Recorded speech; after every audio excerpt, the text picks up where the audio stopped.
بسم اللہ الرحمن الرحیم الحمد للہ وکفی وسلام علی عبادہ الذین اصطفی اما بعد اعوذ باللہ من الشیطان الرجیم بسم اللہ الرحمن الرحیم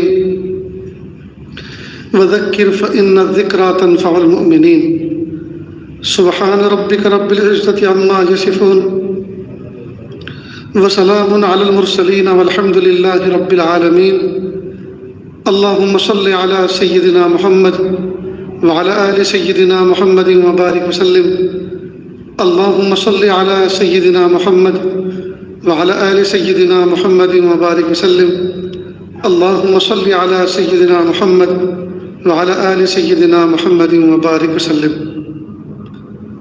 اللہ کا شکر ہے کہ اللہ رب العزت نے ہمیں زندگی کا ایک سال عطا فرمایا۔ پچھلے سال نہ جانے کتنے ہمارے دوست احباب ہمارے ساتھ تھے، یہاں بیٹھے ہوئے تھے، جو اب ہمارے ساتھ نہیں ہیں، اللہ کی رحمت میں پہنچ چکے۔ اور اس سال کتنے ہیں جو اگلے سال نہیں رہیں گے، یہ اللہ ہی کو پتہ ہے۔ اللہ رب العزت نے ہمیں دنیا میں بھیجا ہے، اور دنیا میں اللہ پاک نے ہمیں اعمال کرنے کے لیے بھیجا ہے کہ ہم دنیا میں اپنی آخرت کو بنائیں، اچھا کھائیں، اچھا پہنیں، اچھا پئیں، اچھے رہیں اور اچھے اعمال کریں، کچھ بھی پرہیز نہیں، اللہ کے حکموں کے مطابق زندگی گزاریں۔ ہم دنیا میں آئے اللہ کے حکم سے اور جائیں گے اللہ کے حکم سے، تو جب آنا بھی اللہ کے حکم سے ہوا اور جانا بھی اللہ کے حکم سے ہوا، تو بیچ کی زندگی بھی اللہ کے حکموں کے مطابق گزاریں۔ یہ ہے عقل مندی۔ اللہ تعالیٰ نے، میں کہا کرتا ہوں کہ یہ دنیا خاص طور سے انسانوں کے لیے اللہ تعالیٰ کے مختلف احکام ہیں، ان احکام کے مطابق زندگی گزارنا یہ اللہ کو پسند ہے۔ اور حکم بنانے والی ذات کون ہے؟ اللہ۔ مثلا اس مجمع میں کوئی ناچنے لگے تو کوئی ناچنے نہیں دے گا کہ ناچنا جائز نہیں ہے، اللہ نے منع کیا، ٹھیک، اس لیے کہ یہ اللہ کا حکم ہے ہم میرے آپ کے لیے کہ ہمیں ناچنا جائز نہیں۔ لیکن مور ناچتا ہے، کس نے نچایا اس کو؟ اللہ نے۔ کس نے سکھایا؟ اللہ نے۔ کسی ٹرینر نے اس کو ٹریننگ نہیں دی، وہ پیدائشی طور پہ ناچنا جانتا ہے، اس کی فطرت میں ہے، لیکن اس کے لیے ناچنا جائز۔ ایک مثال میں اور دیا کرتا ہوں اپنا سبق سمجھنے کے لیے اور مضبوط کرنے کے لیے۔ ماں، بیٹی، بہن اور بیوی، چاروں عورت ہے نا، 2 ہاتھ 2 پیر 2 کان 2 آنکھیں ہیں، چاروں کے باڈی فنکشن ایک جیسے ہیں، جسم کا نظام ایک جیسا ہے، لیکن ماں کی بیوی کے ساتھ جو عمل مرد کے لیے جائز ہے، وہ بیٹی کے لیے، بہن کے ساتھ، ماں کے ساتھ حرام ہے۔ ہیں ایک جیسی، لیکن جو عمل شوہر اپنی بیوی کے ساتھ کر سکتا ہے، وہ عمل نہ ماں کے ساتھ کر سکتا ہے، نہ بیٹی کے ساتھ، نہ بہن کے ساتھ، یہ حرام ہے۔ یہ حکم کس کا ہے؟ اللہ کا۔ یہ نظام کس نے بنایا؟ اللہ نے۔ یہ جو چوپائے جانور ہیں، گھوڑے، گدھے ہیں، بیل ہے، بھینسیں ہیں، گائے، بکری ہیں، مثلا ایک بکری نے 2 بچے دیے، ایک بکری اور ایک بکرا، دونوں بچے بڑے ہوئے۔ اب یہ بچہ، بیٹا، بکری کا بیٹا یعنی بکرا، یہ اپنی ماں کے ساتھ اور اپنی بہن کے ساتھ وہ عمل کرتا ہے جو انسانوں میں شوہر اپنی بیوی سے کرتا ہے۔ ان کے یہاں جائز ہے، ان کے یہاں چلتا ہے۔ کیوں؟ اس لیے کہ اللہ نے یہ نظام بنایا۔ معلوم ہوا اللہ کے حکموں کے مطابق زندگی گزارنے کے ہم پابند ہیں۔ اب دیکھیے نا، بکرا بکری گوشت پوشت کے بنے ہوئے ہیں، ان کا کھانا جائز۔ کتا اور کتی یہ بھی تو گوشت پوشت کے بنے ہیں، ان کا کھانا حرام۔ تو یہ نظام کس نے بنایا؟ اللہ نے۔ یہ کھانا ہے، یہ نہیں کھانا، اس کے ساتھ یہ محبت کا معاملہ کرنا ہے، اس کے ساتھ نہیں کرنا، اس طرح سے جینا ہے اور اس طرح سے یہ کام کرنا ہے، یہ کھانا ہے، یہ پینا ہے، یہ پہننا ہے، یہ اوڑھنا ہے، یہ بچھونا ہے، اور یہ کرنا ہے، یہ نہیں کرنا۔ معلوم ہوا انسان اللہ تعالیٰ کے احکام کا پابند ہے۔ اب یہ جو احکام ہیں اللہ کے، یہ مختلف اوقات میں مختلف ہوتے ہیں۔ فجر کے وقت اللہ کا حکم متوجہ ہوتا ہے، میرے بندو 2 فرض میرے سامنے ادا کرو، اگر کہا کہ نہیں اللہ آج تو ہم بہت خوش ہیں آپ سے، آج تو ہم 4 کریں گے، 4 کے 2 بھی نہیں رہے گے، 4 پڑھیں گے تو 2 بھی نہیں، دوبارہ پڑھنا پڑے گا۔ ہم جو کہہ رہے ہیں ویسا کرو، ہم نے جو حکم دیا بس اتنا کرو۔ یا اللہ آج بہت تھکا ہوا ہوں، آج 4 کے بجائے عشاء میں آج میں 2 پڑھ کے سو جاؤں گا، نہیں چلے گا۔ ہم نے جو کہا ہے وہی کرنا ہوگا۔ بہت تھکن ہے، بہت تکلیف ہے، تھوڑا آرام کر لو، عشاء کا وقت ہم نے لمبا رکھا ہے، فریش ہو جاؤ، کافی پی لو، چائے پی لو، تھوڑا سا انجوائے کر لو۔ تھکن میں آگے نماز نہیں پڑھی جا رہی تم سے، یا یہ کہ بہت لمبی نماز نہیں پڑھ سکتے جسے روزانہ پڑھتے ہو، تو انا اعطیناک الکوثر قل اللہ سے پڑھ لو۔ شارٹ کٹ نماز بھی ہوتی ہے جس میں صرف فرائض و واجبات ادا کر کے آدمی سلام پھیرنے والا ہوتا ہے۔ حالت سفر میں یہ وقت تنگ ہوتا ہے، اس وقت بھی تو پڑھی جاتی ہے، ایسی پڑھ کے سو جاؤ۔ لیکن آپ سرے سے نہ پڑھو یا اس میں کٹوتی کرو، 4 کے بجائے 2 کرو، یہ نہیں ہو سکتا۔ معلوم ہوا ہر وقت بندہ اللہ کے حکموں کا پابند ہے۔ قربانی کے موقع پر ہم سوچیں یار مہنگائی کا زمانہ ہے، لوگ ہاہاکار مچی ہوئی ہے، لوگوں کے پاس کھانے کو دانے نہیں ہیں۔ اب اللہ پاک نے ایک آدمی پہ قربانی فرض کی ہے، چلو اب کی مرتبہ یہ 10 12 ہزار کے اپنے بکرے نہیں کرتے، اب کی بار یہ پیسے غریبوں میں ایسی تقسیم کر دیتے ہیں۔ تو کیا ہم لوگ اللہ سے بھی زیادہ سمجھدار ہوں گے؟ نعوذ باللہ۔ کہ اللہ کو یہ پتہ نہیں ہے کہ مہنگائی کا زمانہ ہے، لوگوں کی ضرورت کس سے پوری ہوتی ہے؟ نہیں، اللہ نے جو فرمایا ہے اسی میں ہماری آزمائش ہے، وہی ہمارے لیے حکم ہے اور اسی میں ہمارے لیے بہترائی ہے۔ ہم حکم کے پابند ہیں۔ اگر جانوروں کا قربانی کے دنوں میں جانوروں کا خون نہیں بہائیں گے تو پھر انسانوں کا بہے گا، یاد رکھیں، پھر انسانوں کا بہے گا۔ معلوم ہوا جو کام اللہ کو پسند ہے، جس کام کا اللہ نے حکم دیا، ہم اس کے پابند ہیں، ہم اس کے پابند۔ اور سنیے، 10ویں ذی الحجہ، 11ویں ذی الحجہ، 12ویں ذی الحجہ کو 3 جمرات کی رمی کرنی ہوتی ہے۔ 10ویں ذی الحجہ کو صرف بڑے شیطان کی کرنی ہوتی ہے، اور 11ویں اور 12ویں ذی الحجہ کو تینوں شیطانوں کی کرنی ہوتی ہے۔ سمجھ رہے ہیں نا؟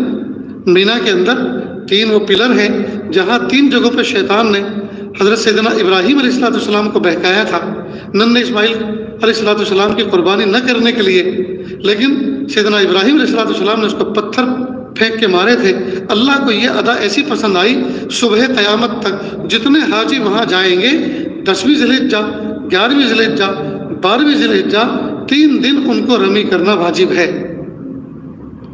اور 7 کنکری سے مارنا ہے۔ اب 7 کنکریوں کی اتنی ویلیو ہے کہ ہر ایک کنکری کے بدلے اللہ تعالیٰ اتنا بڑا گناہ معاف فرمائیں گے جو گناہ بندے کو جہنم میں لے جانے کے لیے کافی ہوگا۔ ہر ایک کنکری کے بدلے اتنا بڑا ایسا گناہ معاف ہوگا جو گناہ جہنم میں لے جانے کے لیے کافی ہوگا۔ اللہ تعالیٰ نے ایسی فضیلت رکھی ہے۔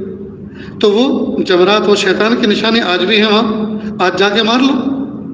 کہ چلو ان دنوں میں تو بہت بھیڑ ہوتی ہے، جب اتنی بڑی فضیلت ہے چلو مار کے آتے ہیں جی، ایک کا بھی ثواب نہیں ملے گا۔ 7 کنکری تو مارنے کی بات دور کی بات ہے، آدھی کنکری کا بھی اجر نہیں ملے گا۔ کیوں؟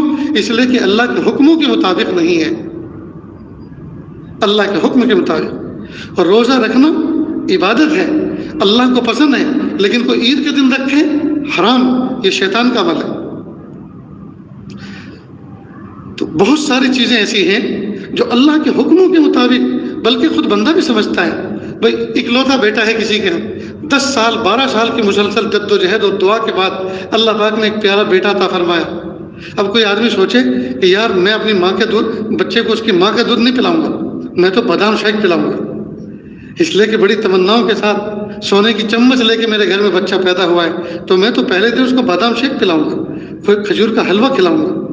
آپ اپنے بچے کو مار دو گے، اس لیے کہ اس کا معدہ نازک ہے، اس کو وہی غذا سوٹیبل ہے جو اللہ پاک نے اس کے لیے بنائی ہے، وہ ہے ماں کا دودھ۔ آپ اپنی مرضی سے اگر کچھ کرنے جائیں گے، اگرچہ بادام کے حلوے کی افادیت سے کوئی انکار نہیں، بادام کے حلوے کا قیمتی ہونے میں کوئی انکار نہیں، بادام شیک میں کہ فائدہ مند ہونے میں کوئی انکار نہیں، لیکن اس بچے کے حق میں مضر ہے۔ ٹھیک بالکل اسی طرح اور روزے کی عبادت ہونے میں انکار نہیں، لیکن وہی روزہ اگر عید کے دن رکھیں گے تو حرام منع ہے۔ شیطان کو کنکری مارنے کی فضیلت میں کوئی انکار نہیں، لیکن وہ فضیلت اسی وقت حاصل ہوگی جب حاجی ایام حج میں 10ویں ذی الحجہ سے لے کر 12ویں ذی الحجہ کے غروب آفتاب تک یا صبح صادق تک وہ کرے گا تو اس کو فضیلت حاصل ہوگی۔ اس کے علاوہ کسی مہینے میں کسی سال میں غیر ایام حج میں کوئی جا کر وہاں کنکری مارے گا تو اس کا کوئی اجر نہیں۔ میدان عرفات کے اندر 9ویں ذی الحجہ کو زوال آفتاب کے بعد جو بندہ میدان عرفات میں ہوگا اللہ تعالیٰ اس پر رحمت کا دریا بہاتے ہیں، اور غروب آفتاب کے وقت اگر کوئی شخص یہ سوچے پتہ نہیں میرے اللہ نے مجھے معاف کیا کہ نہیں کیا، تو اللہ تعالیٰ اس پہ سخت ناراض ہوتے ہیں کہ تم ہوتے کون ہو میرے بارے میں یہ سوچنے والے کہ میں نے معاف کیا کہ نہیں کیا؟ آج تو میں نے رحمت کا دریا بہایا تھا، تمہارے گناہ بڑے نہیں ہیں، میری رحمت بڑی ہے، جاؤ بخشے بخشائے مزدلفہ کی طرف چلے جاؤ، اپنے گناہوں کو بڑا مت سمجھو، میری رحمت بڑی ہے۔ تو یہ فضیلت کس دن ہے؟ 9ویں ذی الحجہ کو زوال آفتاب کے بعد سے لے کر غروب آفتاب تک وہاں رہنے والے حاجی کو یہ فضیلت نصیب ہوتی ہے۔ اب اگر کوئی بندہ ٹکٹ کٹا کے یہ فضیلت سن کر پہنچے اور وہاں جا کر عرفات میں اور ڈیرا ڈال دے، کہا کہ ایک دن کی تو یہ فضیلت ہے، میں تو 2-3 دن ٹھہر جاتا ہوں، کوئی فضیلت نہیں ملے گی، کوئی وعدہ نہیں۔ کیوں؟ اس لیے کہ اللہ کے حکم کے اور طریقے کے خلاف کر رہا ہے۔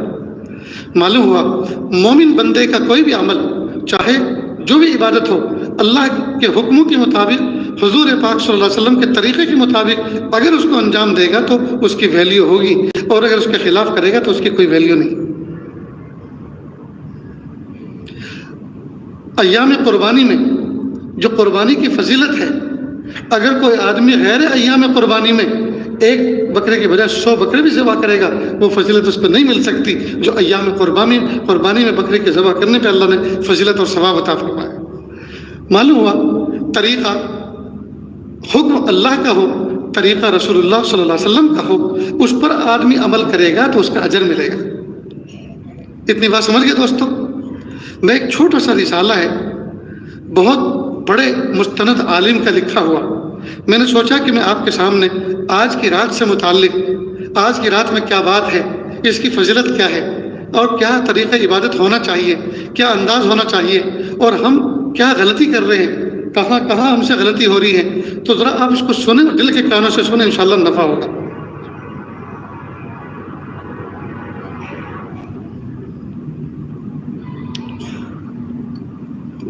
بارک اللہ فیک۔ بسم اللہ الرحمن الرحیم۔ اللہ تعالیٰ ہمارے رب، اللہ تعالیٰ ہمارے رجب اور شعبان میں برکتیں نصیب فرمائے اور ہمیں رمضان تک پہنچائے۔ حضرت انس بن مالک رضی اللہ عنہ سے روایت ہے، اللہ کے محبوب صلی اللہ علیہ وسلم جب رجب کے مہینے میں داخل ہوتے تو فرماتے اللہم بارک لنا فی رجب و شعبان و بلغنا رمضان۔ پیارے اللہ، ہمارے رجب اور شعبان کے مہینے میں برکت عطا فرما اور ہمیں رمضان تک پہنچا دیجیے۔ معلوم ہوا ماہ رجب اور شعبان کا مہینہ یہ رمضان کا مقدمہ اور رمضان کی تیاری ہے۔ ماہ شعبان کی فضیلت یعنی اس مہینے کی فضیلت، آپ صلی اللہ علیہ وسلم اس کے چاند اور اس کی تاریخوں کے حساب کا بھی بہت اہتمام فرماتے تھے۔ ظاہری بات ہے جب ہم ان کی تاریخوں کو یاد رکھیں گے تبھی تو 29ویں تاریخ کو ہم رمضان کا چاند دیکھیں گے۔ جب ہمیں یہی پتہ نہیں ہے 29ویں ہے آج یا 30ویں ہے تو ہمیں کیسے پتہ چلے گا ہم روزے کا اہتمام کیسے کریں گے؟ تو اس مہینے کی تاریخوں کا اہتمام کرتے تھے۔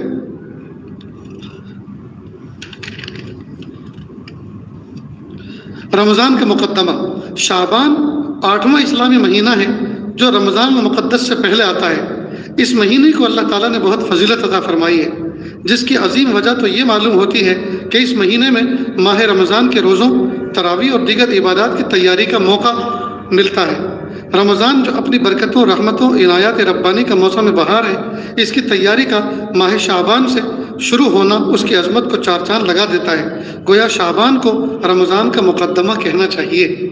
جیسے اگلے مہینے کی پہلی دوسری تاریخ کو اگر ہم میں سے کسی نوجوان بچے کا نکاح ہو جی تو گھر میں ایک مہینے پہلے سے تیاری ہوتی ہے نا، تو یہ اگلے مہینے کی 3 تاریخ آنے سے پہلے یہ جو پہلا مہینہ ہے یہ اس مہینے کی ان تاریخوں کی تیاری کا مہینہ کہا جاتا ہے۔ بلکہ کوئی اگر کوئی بلائی بھی دعوت بھی دے تو کہ یار ابھی میں بہت بزی ہوں، ابھی یہ کام نہیں کرتے اس لیے کہ اگلے مہینے میں بچے کا نکاح ہے تو ہمیں ذرا کچھ تیاری کرنی ہے۔ بچے کا کمرہ تیار کر رہے ہیں، کچھ مکان کی در و دیوار تعمیر ہو رہی ہے، کوئی بچی ہمارے گھر مہمان آنے والی ہے تو اس کے سونے اٹھنے کا کوئی معقول انتظام ہو جائے، اس کے کمرے کی پرائیویسی ہو جائے، اس کے لیے ذرا ہم لگے ہوئے ہیں، لہٰذا اس مہینے میں کوئی ڈسٹرب نہ کریں۔ تو جس طرح سے دنیا کے بہت سارے کام آدمی سمیٹنے کے لیے ایک مہینہ پہلے تیاری کرتا ہے، تو گیا شعبان کا مہینہ رمضان کے مہینے کی تیاری کا مہینہ کہلاتا ہے۔ آپ صلی اللہ علیہ وسلم شعبان میں کثرت سے روزے رکھا کرتے تھے، بلکہ رمضان کے بعد ماہ شعبان میں یعنی رمضان سے لے کر شعبان تک اتنے روزے کسی مہینے میں نہیں رکھتے تھے جتنے اس مہینے میں رکھتے تھے۔ ایک روایت ہے حضرت عائشہ صدیقہ رضی اللہ تعالیٰ عنہ سے کہ میں نے نبی کریم صلی اللہ علیہ وسلم کو غیر رمضان میں شعبان کے مہینے سے زیادہ کسی اور مہینے میں روزے رکھتے ہوئے نہیں دیکھا۔ آپ صلی اللہ علیہ وسلم کچھ دنوں کے علاوہ پورے شعبان کے روزے رکھتے تھے، کچھ دنوں کے علاوہ، کتنے دنوں کے علاوہ وہ آگے پتہ چلے گا، بلکہ آپ صلی اللہ علیہ وسلم تو پورے شعبان کے روزے رکھا کرتے تھے۔ یہاں پورے شعبان کے روزے رکھنے سے مراد یہ ہے کہ آپ صلی اللہ علیہ وسلم اکثر شعبان کے روزے رکھا کرتے تھے، کیونکہ بعض مرتبہ اکثر پر کل کا اطلاق کر دیا جاتا ہے۔ نصف شعبان کے بعد روزہ نہ رکھنے کی تحقیق۔ حضرت ابو ہریرہ رضی اللہ تعالیٰ عنہ فرماتے ہیں کہ رسول اللہ صلی اللہ علیہ وسلم نے فرمایا جب شعبان کا مہینہ آدھا رہ جائے تو روزہ نہ رکھا کرو، یعنی 15 شعبان کے بعد اب روزہ نہ رکھو۔ اس روایت کے پیش نظر فقہائے کرام نے 15 شعبان کے بعد روزہ رکھنا مکروہ قرار دیا ہے، البتہ چند صورتوں کو مستثنی فرمایا، یعنی چند صورتوں میں رکھ سکتے ہیں۔ وہ کیا ہے کہ ان میں 15 شعبان کے بعد روزہ رکھنے میں کوئی حرج نہیں۔ وہ صورتیں یہ ہیں: کسی کے ذمے قضا روزے ہوں یا واجب کفارے وغیرہ کے روزے ہوں اور وہ انہیں ان ایام میں رکھنا چاہتا ہو، یعنی 15 شعبان کے بعد، تو وہ رکھ سکتا ہے۔ لیکن نفلی روزے 15 شعبان کے بعد رکھنا مکروہ قرار دیا ہے۔ وجہ اس کی یہ ہے کہ اب رمضان شروع ہونے والا ہے، اس کے لیے کھا پی کے تیار ہو جاؤ، روزے رکھنے کے لیے بھی اور راتوں کو جاگنے کے لیے، زیادہ سے زیادہ عبادت کرنے کے لیے۔ اور ایک حکمت اس میں اور یہ بھی ہے کہ 15 شعبان کے بعد بھی اگر روزے رکھیں گے تو کہیں ایسا نہ ہو کہ آگے چل کر جہالت کے ساتھ یہ رواج اتنا بڑھے کہ رمضان کا مہینہ بجائے 30 دن کے 40 دن کا ہو جائے، 45 دن کا ہو جائے۔ اس لیے کہا کہ اب 15 شعبان کے بعد روزے رکھنا اسٹاپ کر دو، تاکہ رمضان کے مہینے بالکل الگ تھلگ 30 روزے الگ سے ہو جائیں اور اس کا استقبال بھی اور محبتوں کے ساتھ اس کا استقبال کا اہتمام کیا جائے۔ نیز ایسا شخص جو شعبان سے روزے رکھتا چلا آ رہا ہو، یا ایسا شخص کہ جس کی عادت یہ ہے کہ مخصوص دنوں یا تاریخوں کے روزے رکھتا ہے، اب وہ دن یا تاریخ شعبان کے آخری دنوں میں آ رہی ہو تو روزہ رکھنے میں کوئی حرج نہیں، بشرطے کہ ایسی کمزوری کا خطرہ نہ ہو کہ جس سے رمضان کے روزوں کا حرج ہونے کا اندیشہ ہو۔ مثال کے طور پر شعبان کے آخری تاریخ تک تو موسم بہت نارمل تھا، بہت اچھا تھا، تو خوب روزے رکھے۔ اب رمضان کی پہلی دوسری تاریخ سے ہی فل گرمی شروع ہو گئی، اب کہتے ہیں یار چھوڑنے کا ارادہ ہے کیونکہ بہت بھاری پڑ رہا ہے۔ تو وہ پچھلے مہینے میں تم نے اپنی انرجی کو کیوں لاس کیا؟ جی اس لیے کہا گیا کہ رمضان 15 شعبان تک روزے نفل کر کے پورے کر لو، اب جو ہے آگے 15 شعبان کے بعد اب نفل روزے مت رکھو، اب رمضان کے لیے پریپیئر ہو جاؤ اور تیار ہو جاؤ۔ نصف شعبان کے بعد یعنی آدھے شعبان کے بعد روزے کی کراہیت کی وجہ کیا ہے؟ حکیم الامت حضرت مولانا اشرف علی تھانوی رحمۃ اللہ علیہ فرماتے ہیں، میرا تو ذوق یہ کہتا ہے کہ رمضان شریف میں جو جاگنا ہوگا، اس شب کا جاگنا اس کا نمونہ ہے۔ رمضان مبارک میں اب جو ہمیں راتوں کو جاگنا ہوگا تو 15 شعبان کی شب یعنی آج کی جو رات ہے یہ نمونہ ہے رمضان کی شب کے جاگنے کا، اور یہ صوم ایام رمضان شریف کا نمونہ ہے، یعنی کل صبح کا جو روزہ ہے یہ رمضان کی مہینے کا ایک نمونہ ہے۔ پس دونوں نمونے رمضان کے ہیں، ان نمونوں سے اصل کی ہمت ہو جائے گی۔ پھر اس صوم کے بعد جو صوم سے منع فرمایا، اس میں حقیقت میں رمضان کی تیاری کے لیے فرمایا ہے کہ جب شعبان آدھا ہو جائے تو روزہ مت رکھو، مطلب یہ ہے کہ سامان شروع کرو رمضان کا، یعنی کھاؤ پیو اور رمضان کے لیے تیار ہو جاؤ، اور یہ امید رکھو کہ روزے آسان ہو جائیں گے۔ شب برات ماہ شعبان کی 15ویں رات بہت فضیلت والی رات ہے۔ احادیث مبارکہ میں اس کی بہت سے فضائل وارد ہوئے ہیں اور اسلاف امت بھی اس کی فضیلت کے قائل چلے آ رہے ہیں۔ اس کو شب برات کہتے ہیں، اس لیے کہ اس رات لا تعداد انسان رحمت باری تعالیٰ سے جہنم سے نجات حاصل کرتے ہیں۔ اللہ ہم سب کو بھی عطا فرمائے۔ شب برات کے متعلق لوگ افراد و تفرید کا شکار ہیں، یعنی بہت سے لوگ تو کہتے ہیں کوئی فضیلت نہیں، اور بہت سے لوگ کہتے ہیں کہ بہت فضیلت ہے، افراد و تفرید کا شکار ہیں۔ بعض تو وہ ہیں جو سرے سے اس کی فضیلت کے قائل ہی نہیں، بلکہ اس کی فضیلت میں جو احادیث مروی ہیں انہیں من گھڑت قرار دیتے ہیں، جبکہ بعض فضیلت کے قائل تو ہیں لیکن اس فضیلت کے حصول میں بے شمار بدعات، رسومات اور خود ساختہ امور کے مرتکب ہیں۔ عبادت کے نام پر ایسے منکرات سر انجام دیتے ہیں کہ الامان والحفیظ۔ اس بارے میں معتدل نظریہ یہ ہے کہ شعبان کی اس رات کی فضیلت ثابت ہے، لیکن اس کا درجہ فرض واجب کا نہیں بلکہ محض استحباب کا ہے، یعنی پسند کیا گیا ہے۔ سرے سے اس کی فضیلت کا انکار کرنا بھی صحیح نہیں، اور اس میں کیے جانے والے اعمال و عبادات کو فرائض و واجبات کا درجہ دینا بھی درست نہیں۔ یہ شعبان کی 14 تاریخ کے سورج غروب ہونے سے شروع ہوتی ہے اور 15 تاریخ کی صبح صادق تک رہتی ہے۔ یہ فضیلت حضرت علی رضی اللہ عنہ سے روایت ہے، رسول اللہ صلی اللہ علیہ وسلم نے فرمایا، جب شعبان کی 15ویں شب ہو تو اس رات میں قیام کرو اور اس دن روزہ رکھو، اس لیے کہ اللہ تعالیٰ غروب آفتاب کے وقت سے آسمان دنیا پر اعلان فرماتے ہیں، کیا کوئی ہے مغفرت طلب کرنے والا کہ میں اس کی مغفرت کروں؟ کیا کوئی ہے رزق کو تلاش کرنے والا کہ میں اسے رزق عطا کروں؟ کیا کوئی مصیبت کا مارا ہے کہ میں اس کی مصیبت دور کروں؟ کیا کوئی ایسا ہے یا کوئی ایسا ہے، حتیٰ کہ صبح صادق کا وقت ہو جاتا ہے۔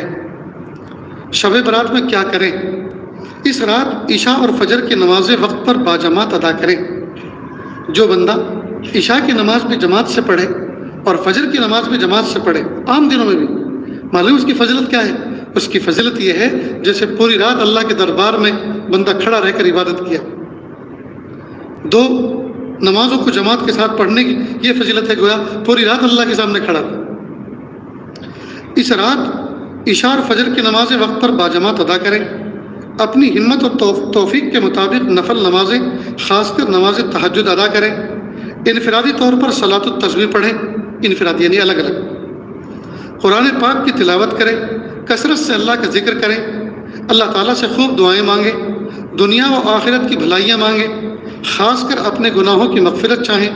زندگی میں کبھی اس رات قبرستان چلے جائیں، کبھی، یعنی ہر سال جانے کا معمول بنانا نہیں۔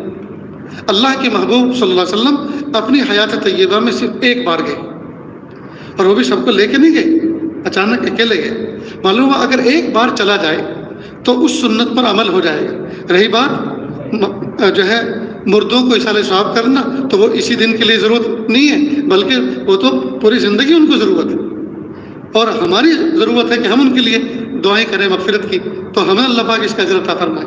اور مغفرت کے لیے قبرستان جانا ضروری نہیں، اپنے گھر سے بھی پڑھ سکتے ہیں، مسجد سے بھی اصالہ ثواب کر سکتے ہیں۔ اللہ نے کتنی آسانی فرمائی۔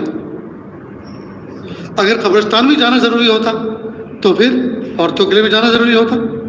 اصالہ ثواب پہنچانے کے لیے اگر وہیں جانا ہوتا تو عورتوں کے لیے بھی جانا ضروری ہوتا۔ عورتیں جاتی تو کیا تماشا ہوتا، وہ ظاہر ہے۔ اس لیے اللہ پاک نے جب ہمارے لیے اتنی آسانی فرمائی ہے تو ہم اپنے اوپر اس کو مشکل نہ بنائیں۔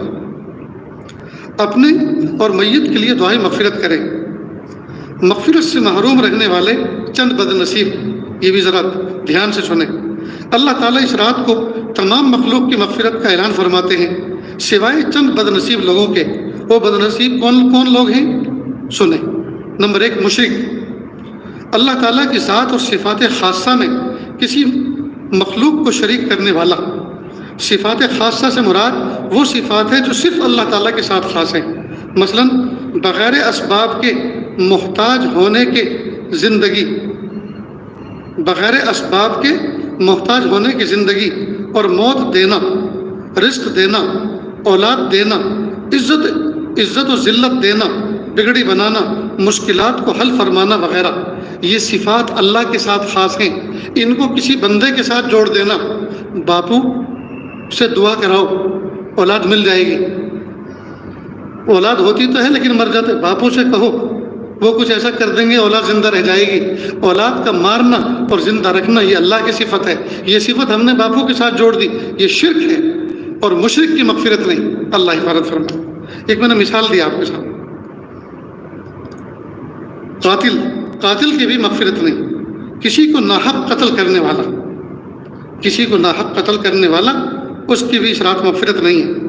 ہاں اگر کوئی شخص غلبہ اسلام کے لیے شر پسند دشمنان اسلام کو قتل کرتا ہے یا کسی ایسے انسان کو قتل کرے جس کا قتل کرنا شریعت میں جائز قرار دیا گیا، تو ایسا شخص اس وعید میں شامل نہیں، کیونکہ ایسے امور میں وہ شرعاً قاتل شمار نہیں ہوتا۔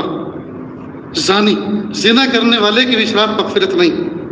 وہ شخص جو اسلام کے مقرر کردہ جائز طریقے سے ہٹ کر جنسی خواہشات کی تکمیل کرتا ہے وہ زانی کہلاتا ہے۔ زنا کا اصل مفہوم یہ ہے کہ مرد و عورت بغیر نکاح کے آپس میں جنسی ملاپ کریں، سیکسول تعلقات قائم کریں۔ فقہائے کرام فرماتے ہیں کہ زنا اور لواطت، زنا یعنی عورت کے ساتھ بدکاری کرنا، بغیر نکاح کے اس کے ساتھ بدکاری کرنا، لواطت یعنی لڑکے کے ساتھ اپنی خواہش پوری کرنا، دونوں کے لیے وعید ایک ہے۔ یعنی کوئی مرد کسی عورت کے ساتھ یا کوئی مرد کسی اور مرد کے ساتھ یا کوئی عورت کسی اور عورت کے ساتھ جنسی ملاپ کرتے ہیں تو یہ سب عرف میں زانی شمار ہوتے ہیں، ان کی بھی مغفرت نہیں۔ اگر یہ توبہ نہیں کریں گے ان کی مغفرت نہیں۔ شرابی، وہ شخص جو شراب پیتا ہے، شراب پینا حرام ہے، خواہ اس سے کسی کو نشہ چڑھے یا نہ چڑھے، کم مقدار میں پیے یا زیادہ مقدار میں پیے، خوشی کے موقع پر پیے یا پریشانیوں کو کم کرنے کا بہانہ بنا کر پیے، ہر حال میں شراب ناجائز اور حرام ہے۔ فائدہ، شراب کی طرح دیگر نشہ آور چیزیں مثلا بھنگ، چرس، افیون وغیرہ بھی ناجائز اور حرام ہے، ان کی بھی مغفرت نہیں جب تک یہ توبہ نہ کر لے۔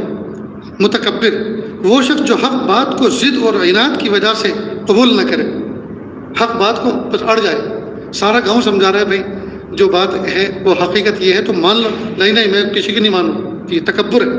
جو شخص حق بات کو ضد اور عناد کی وجہ سے قبول نہ کرے اور غلط نظریات پر جمع رہے، اپنے سے کم حیثیت لوگوں کو حقارت کی نگاہ سے دیکھے، غرور، گھمنڈ، اپنا بڑاپن، انانیت یعنی میں کی وجہ سے اس کی گردن اکڑی رہتی ہو، دوسروں کو کمتر اور خود کو برتر سمجھنے والا شخص متکبر کہلاتا ہے۔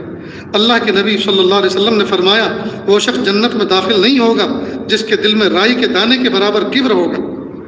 ایک شخص نے سوال کیا، یا رسول اللہ صلی اللہ علیہ وسلم، انسان اس بات کو پسند کرتا ہے کہ اس کا کپڑا اچھا ہو، اس کی جوتی اچھی ہو۔ آپ صلی اللہ علیہ وسلم نے ارشاد فرمایا، اس میں کوئی حرج کی بات نہیں، بے شک اللہ تعالیٰ خود بھی خوبصورت ہیں اور خوبصورتی کو پسند بھی فرماتے ہیں، اس لیے ان باتوں کا تکبر سے کوئی تعلق نہیں۔ ہاں کبر یہ ہے کہ انسان حق بات کا انکار کرے اور مخلوق خدا کو اپنے سے کمتر سمجھے۔ والدین کا نافرمان، اس کی بھی مغفرت نہیں۔ اس بابرکت رات میں والدین کا نافرمان بھی اللہ کی رحمت سے محروم رہ جاتا ہے۔ والدین کی نافرمانی کو ایک حدیث پاک میں شرک کے بعد سب سے بڑا گناہ شمار کیا ہے۔ ہائے کتنے بد نصیب ہیں وہ لوگ جو اپنے ماں باپ کو ناراض کر کے رکھتے ہیں۔ پیارے محبوب صلی اللہ علیہ وسلم کے پاس ایک صحابی آئے اور کہا، اے اللہ کے محبوب صلی اللہ علیہ وسلم، مجھ سے ایسا گناہ ہوا ہے، یعنی میں اپنی زبان سے اس کو کہوں اس سے بہتر یہ ہے کہ میں جل جاؤں، کوئلہ بن جاؤں، یعنی میرے اندر کہنے کی بھی ہمت نہیں ہے، آپ میرے لیے دعا کر دیں۔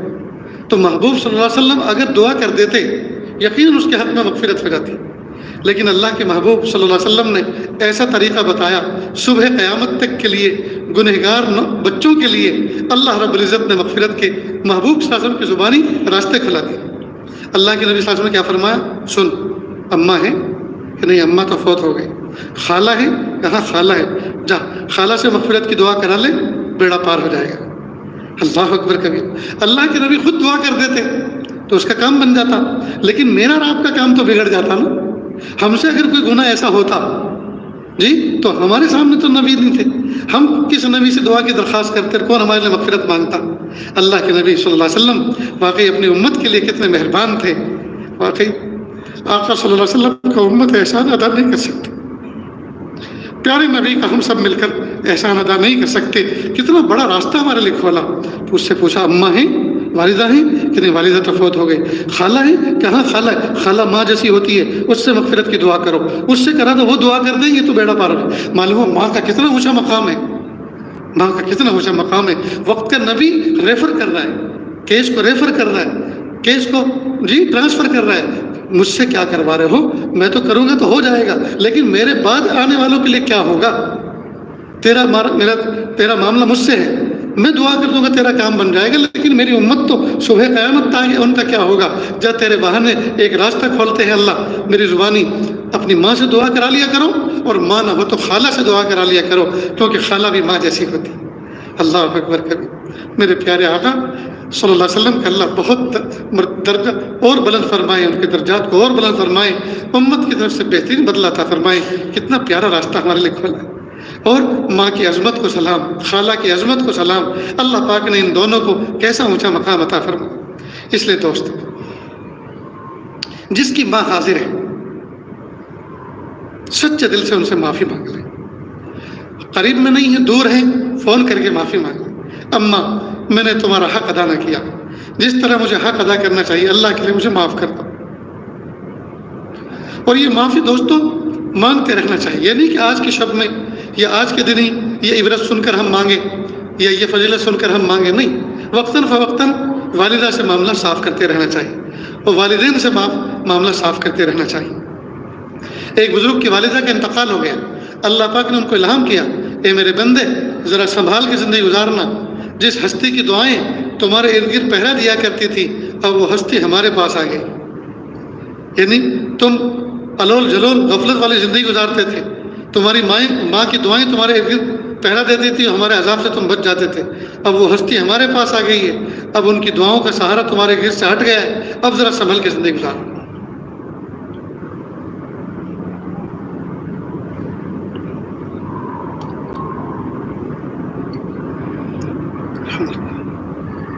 تو دوستو ماں کی فضیلت سمجھ میں آ رہی؟ اب جو ماں کا نافرمان ہوگا، باپ کا نافرمان ہوگا، اس کی مغفرت بھی اس رات میں نہیں ہوگی۔ دل میں بغض رکھنے والا وہ انسان جو اپنے دل میں اپنے کسی دوسرے مسلمان کا برا سوچے، دل میں محبت کی بجائے نفرت پالے، اس کے لیے پیار کے جذبات کے بجائے دشمنی رکھے، اسے راحت دینے کے بجائے تکلیف دینے کے منصوبے بنائے، عزت دینے کے بجائے رسوا کرنے کی جستجو میں لگا رہے، اسے خوشیاں دینے کے بجائے پریشانی میں مبتلا رکھے، وہ شخص کینہ پرور کہلاتا ہے۔ شب برات میں ایسا شخص بھی اللہ کی رحمت سے محروم رہ جاتا ہے۔ میرے بھائیو، آپ سن تو رہیں، لیکن سنتے سنتے اپنا ایکس رے بھی کرتے رہیں کہ کیا میں اس کا شکار تو نہیں ہوں، کیا یہ بات میرے لیے تو نہیں ہو رہی جی۔ اور جتنے پیچھے ابھی تک گناہ کی گنائے، شرابی، متکبر، والدین کا نافرمان، دل میں بغض رکھنے والا، قاتل، مشرک، زانی، یہ سب، ان سب چیزوں کے بارے میں بھی ذرا سوچ لیں۔ اور آج موقع اللہ پاک نے دیا ہے، اگر یہ سب چیزوں میں کوئی ایک چیز یا ساری کی ساری چیزیں یا ساری چیزوں میں سے کوئی ایک آدھ چیزیں اگر ہمارے اندر ہے تو آج ہم اللہ تعالیٰ سے سچی توبہ کر لیں کہ پیارے اللہ، اس رذیلے کو، اس برائی کو میں اپنے دل سے نکال رہا ہوں، آپ کو گواہ بناتا ہوں، میرے پیارے اللہ، میرے فرشتے اس پہ گواہ ہیں، میرے پیارے اللہ میں اس سے توبہ کرتا ہوں، اس سے مجھے نجات عطا فرما۔ قطع رحمی کرنے والا وہ انسان جو رشتوں کو جوڑنے کے بجائے توڑتا ہے، اس کو قطع رحمی کہتے ہیں۔ دنیاوی معاملات کی وجہ سے بول چال ختم کرنے والا، رشتے ناطے ختم کرنے والا، خوشیوں اور غموں میں آپس میں الگ ہونے والا، قریبی رشتہ داروں، بہن بھائیوں، عزیز و اقارب سے اپنے تعلقات کو ختم کرنے والا قاطع الرحم کہلاتا ہے۔ یہ بھی اس مقدس رات میں اللہ کی بے پناہ رحمت سے کچھ بھی حاصل نہیں کر پاتا۔ ہائے ہائے دوستو، کتنے محروم ہیں آج کل تو۔ داماد سسر نے مجھے اپنے لڑکی یا لڑکے کے نکاح میں جو ہے اچھی طرح سے میرے ساتھ میں ٹریٹمنٹ کیوں نہیں کیا، اچھی طرح سے میرا استقبال کیوں نہیں کیا، میرا مان سمان کیوں نہیں رکھا، مجھے آگے کیوں نہیں بڑھایا، مجھے عزت کیوں نہیں دی، اب وہ رسا کے بیٹھا ہے، روٹ کے بیٹھا ہے۔ کتنی بڑی بات ہے دوست۔ حالانکہ بوڑھا سسر ہے بھائی، جو ذہن تمہارا کام کرتا ہے اس وقت اس کا کام نہیں کر رہا، وہ بوڑھے ہیں، ان کو معذور سمجھیں آپ، لیکن نہیں، بس اپنی انا پہ آ جاتا ہے۔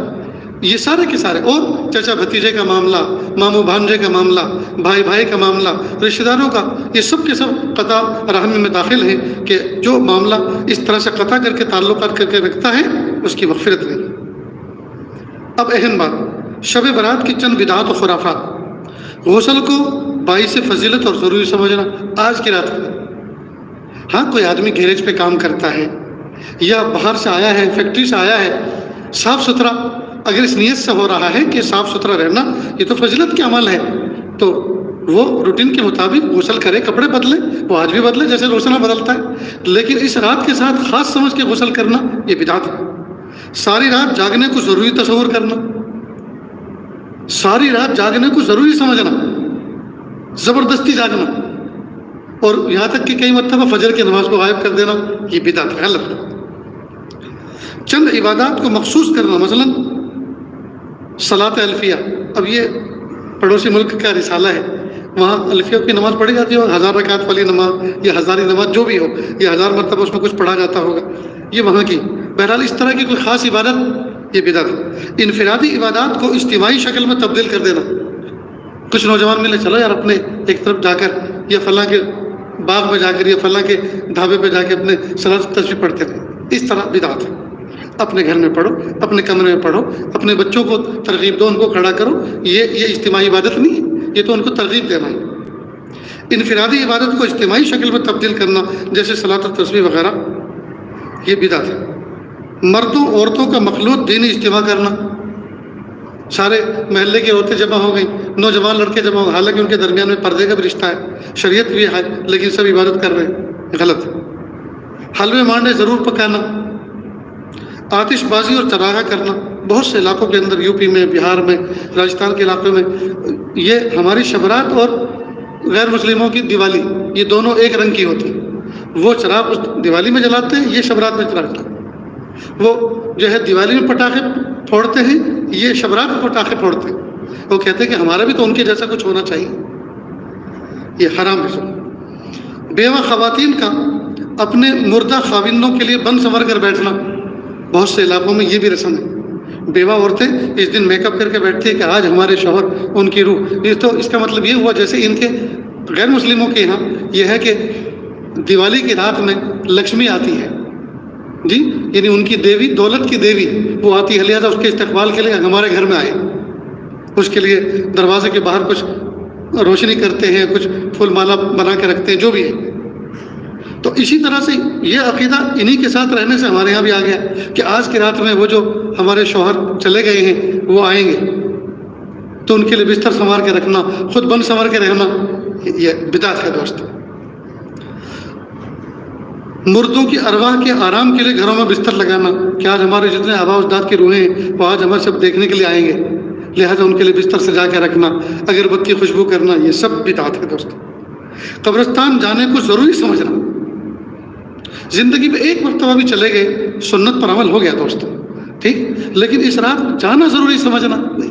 بھئی جو عمل وہاں جا کے کر رہے ہیں وہ آپ مسجد میں بھی کر سکتے ہیں، گھر سے بھی کر سکتے ہیں، راہ چلتے بھی کر سکتے ہیں، آج بھی کر سکتے ہیں، کل بھی کر سکتے ہیں، بلکہ روزانہ اصالہ ثواب کرنا چاہیے، کم از کم 3 مرتبہ قل اللہ شریف پڑھ کے روزانہ اپنے آباء اجداد بلکہ پوری امت کے لیے اصالہ ثواب کرنا چاہیے، یہ ہم زندوں کے لیے ضروری ہے۔ یعنی ضروری کا مطلب یہ کہ یہ ایک ہماری انسانیت کا تقاضا ہے کہ اللہ نے آج ہمیں عبادت کرنے کا موقع دیا، کل ہم بھی ان کی طرح قبرستان میں جائیں گے تو ہم ایک تلاوت نہیں کر سکتے، کیونکہ وہ دارالعمل ہے ہی نہیں، دارالعمل تو دنیا ہے۔ اسی طرح ایک دوسرے کو مبارکباد دینا آج کی رات میں، یہ مبارکباد دینے کی رات نہیں۔ اللہ تعالی ہمیں شریعت پر عمل کرنے کی توفیق نصیب فرمائے، آمین، بجاہ نبی الکریم صلی اللہ علیہ وسلم۔ تو یہ دوستوں موٹی موٹی باتیں سمجھ میں آ گئی۔ اب کیا کریں، بات ختم کریں، ختم کرنے سے پہلے تھوڑی سی بات۔ ایک تو دوستو للاکثر حکم الکل، یعنی اکثریت کو پورا سمجھا جاتا ہے۔ اب ہم اللہ کے شکر نشاط ہیں، تھوڑا سا اور ہمت کے ساتھ کچھ تلاوت کریں، کچھ رکعتیں پڑھیں، کچھ اللہ سے دعا کریں۔ 12 ساڑھے 12 1 بج گیا، مثلا آدھی سے زیادہ رات گزر گئی، سو جائیں، اور اس نیت کے ساتھ جو سوئیں کہ پیارے اللہ فجر سے پہلے عافیت کے ساتھ، نشاط کے ساتھ اٹھنے کی توفیق عطا فرمائیں، سنت کے مطابق سوئیں، دعا پڑھ کے سوئیں، تسبیح فاتحہ پڑھ کے دونوں ہاتھوں پہ دم کر کے جسم پر پھیر کے سوئیں، انشاءاللہ نشاط کے ساتھ فجر میں اٹھو گے۔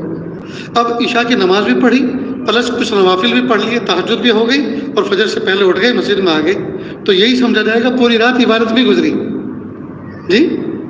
لیکن اگر فجر تک ہمت کی اور عادت ہے نہیں، اور فجر میں غفلت سے کھڑے ہیں، امام صاحب نے تلاوت کی تو اندر ہی اندر کہہ رہے ہیں کہ امام صاحب آج ہی تمہیں لمبی قرات پڑھنے کو ملی، جی، یا امام صاحب پہ اندر ہی اندر دل میں غصہ ہو رہے، تو یہ کیا عبادت ہے؟ اس لیے نشاط آپ عبادت کریں اور پھر آرام سے سو جائیں، اور نشاط کے ساتھ اٹھیں، فجر محبتوں کے ساتھ پڑھیں، جی فضیلت پالیں گے۔ فجر سے پہلے اٹھیں، آدھا پونا گھنٹہ پہلے، کچھ شہر کے لیے کھانے پینے کا انتظام رکھیں، جی 2 رکعت مزید اہتمام کے ساتھ تہجد کے پڑھ لیں، اللہ سے دعا کر لیں، تو آپ کو شہری کھانے کا بھی موقع مل گیا، نشاط بھی مل گیا، عبادت بھی ہو گئی، ہم خرما و ہم ثواب۔ بات سنا گے دوستو، یعنی ہم جو ہیں شریعت کے خلاف ورزی نہ کریں، کوئی ایسا کام نہ کریں جو ہمارے اوپر لازم نہیں اور ہم نے اس کو اپنے اوپر لازم کر رہے۔ شہروں میں جا کے دیکھا، کئی مرتبہ میں نے سورت میں دیکھا اور بھی شہروں میں دیکھا، نوجوان بچے مسجد میں بیٹھتے ہیں، اب جھونکے آنے شروع ہوتے ہیں، اب وہ بائک لے کے نکلتے ہیں گراؤنڈ لینے شہر کا کہ اس بہانے سے ذرا ہوا لگے گی اور نیند اڑ جائے گی، کہ جیسے تیسے کر کے ان کو فجر تک جاگنا ہے۔ تو اس کا مطلب یہ ہوا کہ جاگنا عبادت سمجھا گیا، تو جو چیز عبادت نہیں ہے اس کو عبادت سمجھا جا رہا، یہی تو بدعت ہے، یہی تو شریعت میں زیادتی ہے۔ تو ایسا نہ کریں، نیند آ رہی ہے سو جائیں، بلکہ یہ کہ پیارے اللہ اگر نیند نہ آتی تو اور جاگتا، یہ اللہ اب آ رہی ہے، اب سو رہا ہوں پیارے اللہ، لیکن مجھے جاگنے کا اجر چاہیے، تو ہمارے سونے پہ بھی اللہ جاگنے کا اجر دے گا، اس لیے کہ اللہ تو جانتے ہیں نا کہ یہ بندہ تو پوری رات جاگنے کے لیے بیٹھا تھا، لیکن یہ تو میرا بندہ ہے، میں جانتا ہوں یہ کمزور ہے، پھر کئی دن تک جاگنے کا اثر پڑے گا، اس لیے اللہ آپ نے نیند طاری فرمائی ہے، اب میں سو رہا ہوں، اب مجھ سے برداشت نہیں ہو رہا، میں سو رہا ہوں، لیکن پیارے اللہ اگر یہ نیند نہ آتی تو میری نیت تو پوری رات جاگنے کی تھی، انشاءاللہ اس نیت پر اللہ جاگنے کا اجر عطا فرمائے۔ سمجھ گئے دوستو؟ نہیں دوستو، اللہ تعالیٰ اللہ رب العزت بہت جلد رحم کرنے والے، ترس کھانے والے ہیں۔ ہم ایسا نہ سمجھے کہ اللہ روٹ کے بیٹھے، ان کو سمجھانا بہت اگڑا کام ہے، بہت مشکل کام ہے، نہیں، انسانوں کو منانا مشکل کام، انسانوں کو منانا بہت مشکل کام ہے، اللہ کو منانا مشکل کام نہیں۔ کتابوں میں لکھا ہے اگر کوئی بندہ نیچے زمین اوپر آسمان اتنے گناہ کرے، اتنے گناہ کرے، اتنے گناہ کرے کہ دونوں زمین اور آسمان کے بیچ کے پلینٹ کو بھر دے گناہوں سے، حالانکہ میں اور آپ نہیں، سارے کے سارے انسان، سارے کے سارے شیطان، جنات سب مل کر من مرضی کی گناہ کریں تو بھی اس جگہ کو نہیں بھر سکتے، کوئی معمولی نہیں۔ یہ اسپیس جو ہے زمین اور آسمان کے درمیان کا، یہ کوئی معمولی نہیں ہے جی، یہ بہت بڑی دنیا ہے، اس کو کون بھر سکتا ہے؟ نہیں بھر سکتا۔ لیکن فرض کرو ایک آدمی اپنے گناہ سے بھر دے اور پھر یوں کہے میرے پیارے اللہ میری توبہ، مجھے معاف کر دے، اللہ فرماتے جا میرے بندے میں نے معاف کیا، اور کوئی ولستُ والی، اور مجھے کوئی کسی کی پرواہ نہیں، اللہ اکبر کبیر، جا میرے بندے میں نے تجھے معاف کیا، اور کوئی اثر نہیں۔ اثر جو ہے نا تأثر، یہ انسان کی صفت ہے۔ کوئی گلاس ٹوٹ گیا، کوئی قیمتی چیز ٹوٹ گئی، موبائل ہاتھ سے ٹوٹا، ہاتھ سے چھوٹا اور ٹوٹا، تو آدمی کو کھانا اچھا نہیں لگتا، نیند اڑ جاتی ہے، خوشی کا موقع جو ہے وہ غم سے تبدیل ہو جاتا ہے۔ تو یہ تأثر لینا انسان کی کمزوری ہے، یہ انسان کی صفت ہے، یہ اس کا کمزوری۔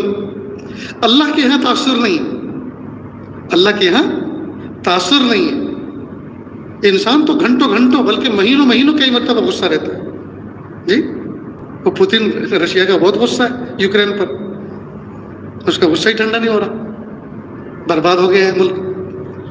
اور بھی بہت سی اس کی مثالیں بن سکتی ہیں۔ تو انسان بہت دنوں تک غصہ رہتا ہے، انسان بہت دنوں تک خوش رہتا ہے، گھنٹوں تک غصہ رہتا ہے، گھنٹوں تک خوش رہتا ہے۔ یہ انسان کی کمزوری کا ہو یا انسان کی صفت کا ہو، یہ تاثر لیتا ہے۔ اللہ تعالیٰ تاثر نہیں لیتا، اللہ تاثر سے پاک ہے، اللہ تاثر سے پاک ہے۔ اس لیے دوستو اپنے گناہ سے ایک تو مایوس مت ہو، اپنے گناہ کی کثرت سے مایوس نہ ہو۔ ہمارے گناہ زیادہ نہیں، اللہ کی رحمت زیادہ ہے۔ ہمارے گناہ بڑے نہیں، اللہ کی رحمت بڑی۔ ہمارے قرضے بڑے نہیں، اللہ کے خزانے بڑے۔ دیکھو ہم سب جمعہ کا مبارک دن ہے، نہائے دھوئے جی، صاف ستھرے کپڑے پہنے، تو اب یہ جو کپڑے ہم نے صاف ستھرے پہنے، کل ہم سب مل کے جان بوجھ کے اس کو میلا کریں گے؟ نہیں کریں گے، لیکن 1-2 دن کے بعد میلے ہوں گے کہ نہیں ہوں گے؟ تو میلے ہم نے کیے اس لیے ہوئے یا اپنے آپ ہوئے؟ کپڑے آدمی کوئی میلے کرتا ہے تو ہوتے ہیں یا اپنے آپ استعمال ہونے کی وجہ سے ہوتے ہیں؟ اپنے آپ ہوتے ہیں۔ تو کپڑے میلے کیا نہیں کرتے، میلے ہو جاتے ہیں۔ جب ہو جاتے ہیں تو پھینکا نہیں کرتے بلکہ دھو لیا کرتے۔ ٹھیک اسی طرح کوئی مومن بندہ توبہ کرنے کے بعد گناہ کیا نہیں کرتا، نفس و شیطان کرا دیا کرتا ہے، اور جب کرا دیا کرتا ہے تو مایوس ہوا نہیں کرتے، توبہ کر لیا کرتے. جب کپڑے دھوتے دھوتے ہم نہیں تھکے, توبہ کرتے کرتے کیوں تھک گئے؟ جب توبہ قبول کرنے والا توبہ قبول کرنے سے نہیں تھکا تو توبہ کرنے والا کیوں تھک گیا؟ معلوم ہے دوستو, کمی ہماری ہے. اگر کوئی بندہ توبہ کرے پھر گناہ کر لے, پھر توبہ کرے پھر گناہ کر لے, پھر توبہ کرے پھر گناہ کر لے, یہ بھی استقامت کی ایک علامت ہے. یہ بھی استقامت کی ایک علامت ہے. انشاءاللہ ثم انشاءاللہ اس کا خاتمہ ایمان پر ہوگا, اس کا خاتمہ توبہ پر ہوگا, اس لیے کہ یہ نفس و شیطان سے ہمت نہیں ہارا. وہ اس کو گناہ میں ڈالتے رہے اور یہ بار بار توبہ کرتا رہا اور اللہ بار بار معاف کرتے رہے. تو جیت اللہ والوں کی ہوتی ہے جی, دشمن اللہ کے دشمنوں کی نہیں ہوتی. اتنا یاد رکھیں. تو یہ مضمون یاد رہے گا دوستوں. بس اللہ تعالیٰ کی ذات سے تعلق بنا کے رکھیں. شیطان اور نفس یہ بات بھی دل میں ڈالتا ہے, اے ابراہیم, اے اسماعیل, اے یوسف, تو کبھی اللہ کا نیک بندہ بن ہی نہیں سکتا. تیری توبہ تو 2 گھنٹے نہیں چلتی.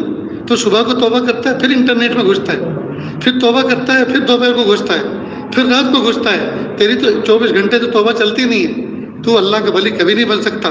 تیرا تو بیڑا غرق ہونے والا ہے. تو یہ نفس و شیطان سجاتا ہے اور یہ بندہ مایوس ہو جاتا ہے. نہیں, مایوس نہ, مایوس نہ, ہمت نہ ہاریں. ہمارا کام ہے توبہ کرنا, قبول کرنا اللہ کا کام ہے. نفس و شیطان اپنا کام کر رہے ہیں جی, ہم اپنا کام کیوں نہ کریں. حضرت مولانا اشرف علی تھانوی رحمۃ اللہ علیہ فرماتے ہیں کہ ایک پتہ وہ استنجا خانے میں تھے, استنجا خانے میں تھے, اور کوئی دیوار میں کھڑکی ایسی تھی, باہر سے آواز آ رہی تھی 2 شخصوں کی. اور 2 شخص آپس میں بات کر رہے تھے. 2 دوست تھے. کیا بات کر رہے تھے؟ ایک دوست اپنے دوست کو کہہ رہا, یار وہ میرا ایک دوست ہے نا, وہ ایک برے کام کا عادی ہے. میں نے اس کو بہت سمجھایا, بہت سمجھایا, بہت سمجھایا, نہیں مانتا. تو پہلا کہنے لگا, پھر کیا سوچا؟ بس میں نے اس کو چھوڑ دیا. اب میں نے سمجھانا چھوڑ دیا. تو پہلے نے کیا جواب دیا معلوم؟ اس نے غلط کام تو نہیں چھوڑا, تو نے اچھا کام کیوں چھوڑ دیا؟ وہ گناہ کا کام کرتا ہے, اس کا عادی ہے. تو اس کو سمجھاتا تھا, تو اچھا کام کرتا تھا. اب تو اس سے مایوس ہو کے تو نے اچھا کام کرنا چھوڑ دیا. تو نے کیوں چھوڑ دیا؟ جب اس نے غلط کام نہیں چھوڑا تو نے اچھا کام کیوں چھوڑ دیا؟ گھر میں ان کی بات سن کر حیران ہوا کہ اس نے کیسی حکمت بھری بات کہی. اس لیے دوستو, توبہ کرنا اچھا کام ہے. نفس و شیطان غلط کام کروا رہے ہیں, وہ غلط کام نہیں چھوڑ رہے, تو ہم اچھا کام کیوں چھوڑ دیں؟ نہیں سمجھ میں آئی بات؟ لاکھ روپے کی بات ہے, آپ نے اس کو سنا ہی نہیں, سمجھا ہی نہیں. عہد کر لو اس پر. جب وہ غلط کام کرنے پر ہمیں مصر ہیں, ہمارے غلط کام کروانے پر, ہم اچھا کام کرنا کیوں چھوڑ دیں؟ نہیں چھوڑیں. حضرت شاہ حکیم محمد اختر صاحب رحمۃ اللہ علیہ فرماتے ہیں, پاکستان کراچی میں تھے, انتقال فرما گئے, اللہ جنت نصیب فرمائیں, کہ اے نوجوانوں, تم بازاروں میں گھومتے ہو اور تمہیں کچھ رنگ روپ والی نظر آتی ہیں اور تمہارا دل بے چین ہوتا ہے ان کو دیکھنے کے لیے. ہمت کر کے بچا کرو, اور اگر ہمت میں کمی ہو تو میرا ایک شعر یاد کر لیا کرو. نہ دیکھیں گے نہ دیکھیں گے ان کو ہرگز نہ دیکھیں گے کہ جن کے دیکھنے سے رب میرا ناراض ہوتا ہے. رب میرا ناراض ہوتا ہے. میرے بھائیوں, یہ بدنگاہیوں کا گناہ کتنا عام ہو چکا ہے. ایک موٹر بائک پر بیٹھ کر جا رہی ہے اور پشت اس کی ننگی ہے. ایک نوجوان نے اس کو گھور کے دیکھ لیا. کیا ملا اس کو؟ بتاؤ کیا ملا؟ کچھ بھی تو نہیں ملا, سوائے تڑپ کے کچھ بھی تو نہیں ملا. گناہ بے لذت, کیا فائدہ؟ اس سے بہتر تو یہ تھا کہ نظر پڑتے کے ساتھ یہ ہٹا تھا. اللہ تعالیٰ, اللہ کے نبی صلی اللہ علیہ وسلم نے فرمایا کہ جو بندہ بدنگاہی کے موقع پر اپنی نگاہ کو بچاتا ہے, اللہ اس کو حلاوت ایمان عطا فرماتا ہے.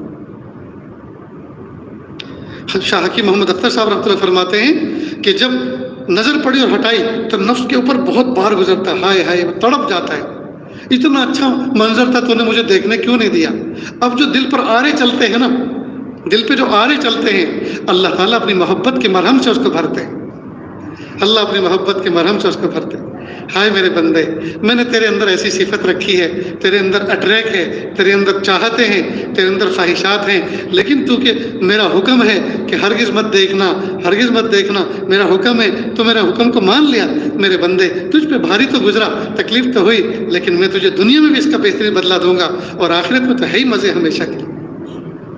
اس لیے میرے بھائیوں, خاص طور سے نوجوان بچوں سے بھائیوں سے مخاطب ہوں کہ وہ اس شعر کو یاد کر لیں، نہ دیکھیں گے نہ دیکھیں گے، ان کو ہرگز نہ دیکھیں گے کہ جن کے دیکھنے سے رب میرا ناراض ہوتا۔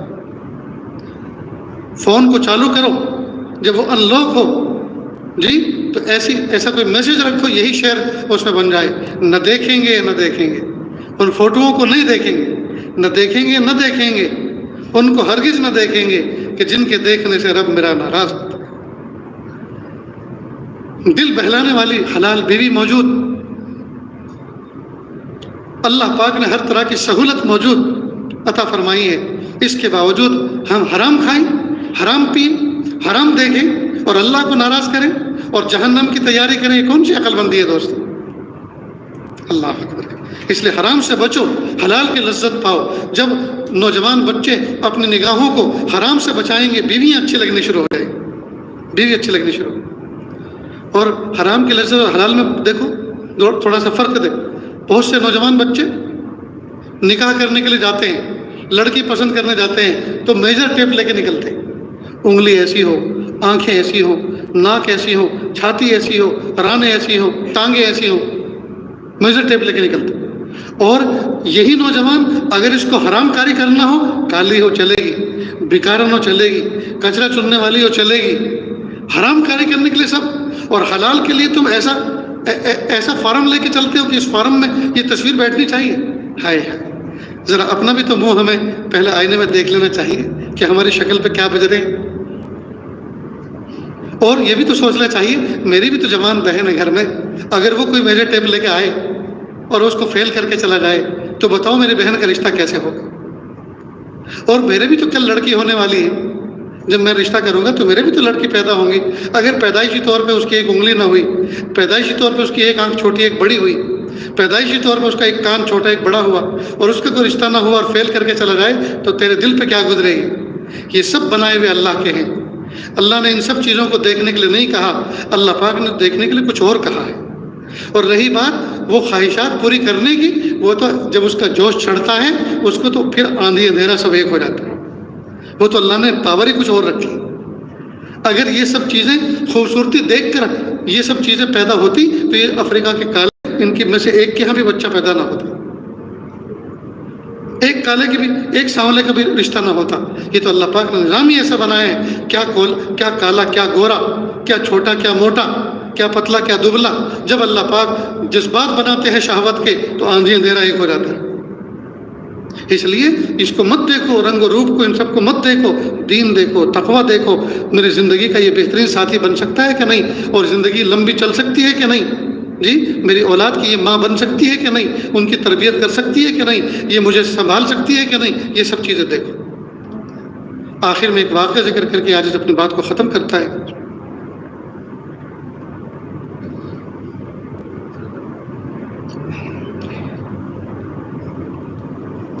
دوستو، اللہ کی رحمت سے ہم مایوس نہ ہوں، ہم چھوٹے اللہ بڑے، ہمارے گناہ بھی تھوڑے اللہ کی رحمت بڑی، یعنی ہر ایک اعتبار سے ہم دیکھیں تو ہم چھوٹے اور اللہ بڑے۔ تو جب اللہ بڑے ہیں تو اس بڑے رب سے بڑی امید رکھو، اس بڑے رب سے بڑی امید رکھو ہر ایک اعتبار سے۔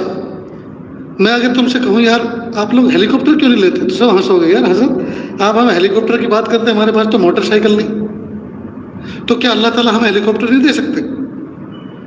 جب اللہ تعالیٰ دنیا کے کتنے جاہلوں کو اور غافلوں کو اور کتنے ظالموں کو اللہ نے دے رکھے ہیں، تو کیا ہم اللہ تعالیٰ کے غیر ہیں؟ اللہ ہمیں نہیں دے سکتے، ہم اللہ کے اپنے نہیں ہیں؟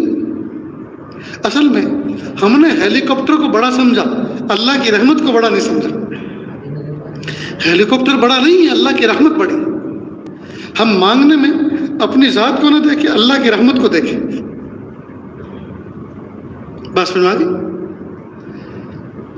ایک مرتبہ سیدنا موسیٰ علیہ السلام نے اللہ تعالیٰ سے یہ عرض کیا، پیارے اللہ، آسمان کی چھت کے نیچے آپ کا مبغوض بندہ کون ہے؟ یعنی جس پر آپ کا غضب، جس سے آپ ناراض ہیں، ایسا بندہ کون ہے؟ اللہ پاک نے فرمایا کہ اے میرے موسیٰ، میرے لاڈلے موسیٰ، فلاں فلاں بستی میں جاؤ، وہاں ایک شخص بیٹھا ہوا ہے، وہ میرا مبغوض بندہ ہے، یعنی ہر وقت گناہ کرتا ہے۔ حضرت موسیٰ علیہ السلام تشریف لے گئے، جا کے دیکھا، عبرت پکڑی اور اللہ سے پناہ مانگی، چلے آئے۔ پھر کچھ دن کے بعد ان کے دل میں یہ داعیہ پیدا ہوا کہ اللہ کا محبوب بندہ وقت کے نبی کے بعد کون ہے؟ پوچھا اللہ سے، اللہ وقت کے نبی کے بعد آپ کا محبوب بندہ کون ہے؟ میں اسے دیکھنا چاہتا ہوں۔ اللہ رب العزت نے فرمایا کہ جاؤ فلاں بستی میں ایک شخص بیٹھا ہوا ہے، وہ میرا محبوب بندہ ہے۔ سیدنا موسیٰ علیہ السلام تشریف لے گئے اور حیرت کی انتہا نہ رہی۔ دیکھتے ہیں کہ وہی کل جس کے بارے میں یہ فرمایا تھا مبغوض ہے، آج وہ محبوب بنا بیٹھا ہے۔ فوراً پوچھا، پیارے اللہ کیا ماجرا ہے؟ کل جو مبغوض تھا، برا تھا، آج وہ محبوب ہے؟ اللہ نے فرمایا، اے میرے لاڈلے موسیٰ، کل کی بات ہے، یہ اندھیری رات میں اپنے چھوٹے سے بچے کو ہاتھ پکڑ کے لے کے جا رہا تھا، اور چھوٹے بچوں کی عادتیں ہوتی ہیں کہ ابا سے بار بار سوال کرتے ہیں، تو اس کا بچہ اس سے بار بار پوچھ رہا تھا۔ اس نے پوچھا، ابا یہ آسمان میں ستارے چمک رہے ہیں جو بہت دور ہیں، ان سے بڑی بھی کوئی چیز ہے کہ؟ ہاں بیٹا، جب چاند نکلتا ہے آپ دیکھتے نہیں ہیں، چاند کے سامنے یہ سارے ستارے ٹمٹماتے چھوٹے چھوٹے ہوتے نظر آتے ہیں، چاند بڑا ہے، چاند ان سے بڑا ہے۔ کہ ابا پھر چاند سے بڑی بھی کوئی چیز ہے کہ؟ ہاں بیٹا، سورج، جب سورج نکلتا ہے تو چاند بھی پھیکا پڑ جاتا ہے۔ ابا پھر سورج سے بڑی بھی کوئی چیز ہے؟ ہاں بیٹا، یہ آسمان جس میں یہ سارے کے سارے ٹہل رہے ہیں، گھوم رہے ہیں، ان سے بڑا ہے۔ ابا پھر آسمان سے بڑی بھی کوئی چیز ہے کہ؟ ہاں بیٹا، اللہ کا عرش، اللہ کا عرش وہ ان سب سے بڑا ہے۔ ابا عرش سے بڑی بھی کوئی چیز ہے؟ ہاں بیٹا، وہ کیا؟ تیرے باپ کے گناہ۔ کیا کہا؟ بیٹا تیرے باپ کے گناہ وہ عرش سے بڑے ہیں۔ اب وہ بچہ کیا جانے کہ باپ کے گناہ کیا، اور ابا کس موڈ میں ہے اور کس ٹون میں کہہ رہے ہیں، کس مایوسی میں کہہ رہے ہیں۔ پھر ابا ان گناہ سے بڑی بھی کوئی چیز ہے؟ ہاں بیٹا، میرے رب کی رحمت، میرے رب کی رحمت۔ اے میرے لاڈلے موسیٰ، جس باپ نے اپنے بچے کے پوچھنے پر کہ بڑی چیز کیا ہے، سب سے بڑا اس نے اپنے گناہ کو کہا، اور پھر اس کے پوچھنے پر کہ ابا پھر گناہ سے بڑی کیا چیز ہے، میری رحمت کو اس نے سب سے بڑا کہا ہو، بھلا یہ کیسے ہو سکتا ہے؟ میں اس کا اپنا مبغوض بندہ بنا کے رکھوں، میں نے تو اس کو اپنا محبوب بنا لیا ہے۔ میرے بھائیوں، ہمارے گناہ بڑے نہیں ہیں، اللہ کی رحمت بڑی ہے۔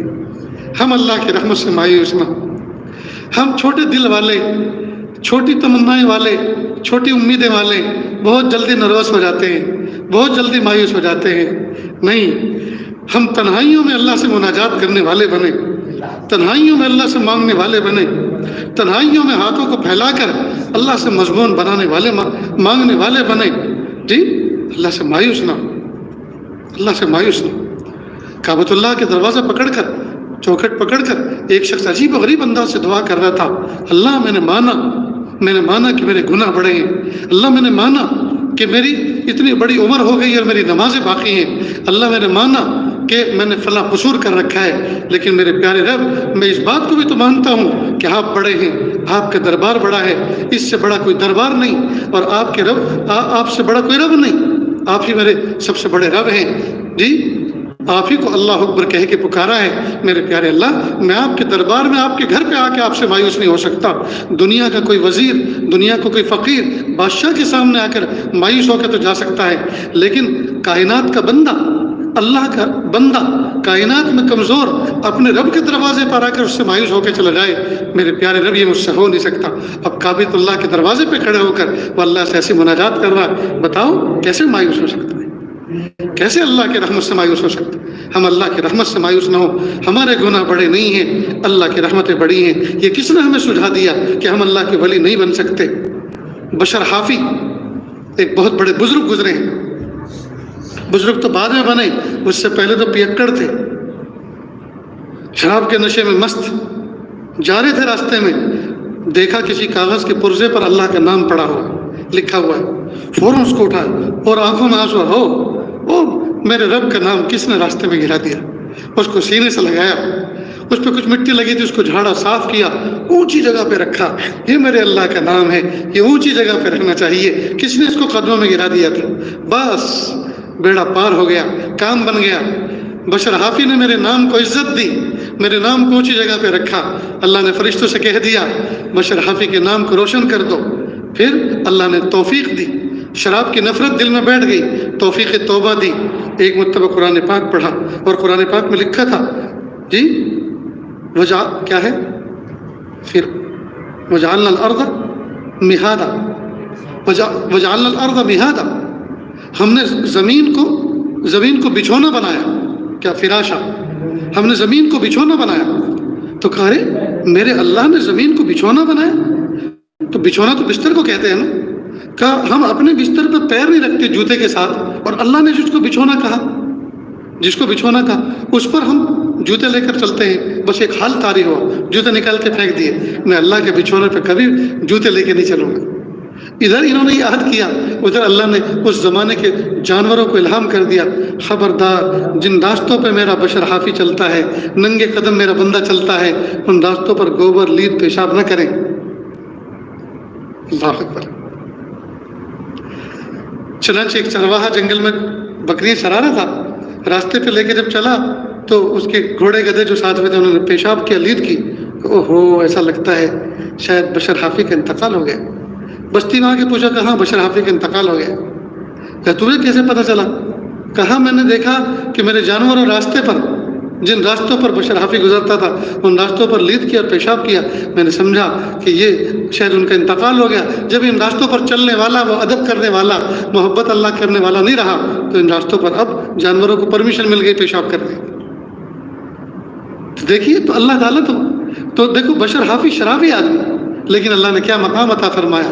تو جو گنہگار ہیں، ہم میں سے جو غافل ہیں، غفلت کے ساتھ زندگی گزار رہے ہیں، وہ مایوس نہ ہو اللہ کی رحمت سے، اللہ کی طرف متوجہ ہوں اور سچی توبہ کریں۔ اللہ تعالیٰ سے دعا ہے اللہ تعالیٰ کہنے سننے سے زیادہ عمل کی توفیق عطا فرمائے۔ وآخر دعوانا ان الحمد للہ رب العالمین۔ دعا سے پہلے تھوڑی سی دیر کے لیے آنکھوں کو بند کر لیں، سر کو جھکا لیں، دنیا اور دنیا میں جو کچھ ہے اس سے ہٹ کٹ کے اللہ کی یاد میں ڈوب جائیں۔ نیت کریں اللہ کی رحمت آ رہی ہے، میرے دل میں سما رہی ہے، میرے دل سے گناہوں کی ظلمت و سیاہی دور ہو رہی ہے، میرا دل کہہ رہا ہے اللہ اللہ اللہ۔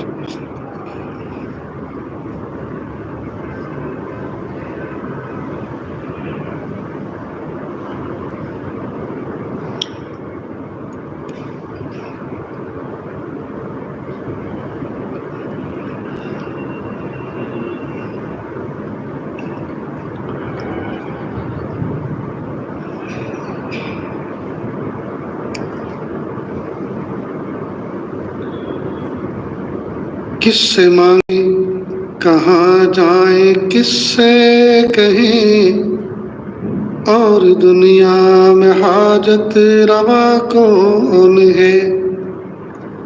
کس سے مانگیں کہاں جائیں، کس سے کہیں، اور دنیا میں حاجت روا کون ہے؟ سب کا داتا ہے تو، سب کو دیتا ہے تو، اور بندوں کا تیرے سوا کون ہے؟ رزق پر جس کے پلتے ہیں شاہ و گدا، تجھ احد کے سوا دوسرا کون ہے؟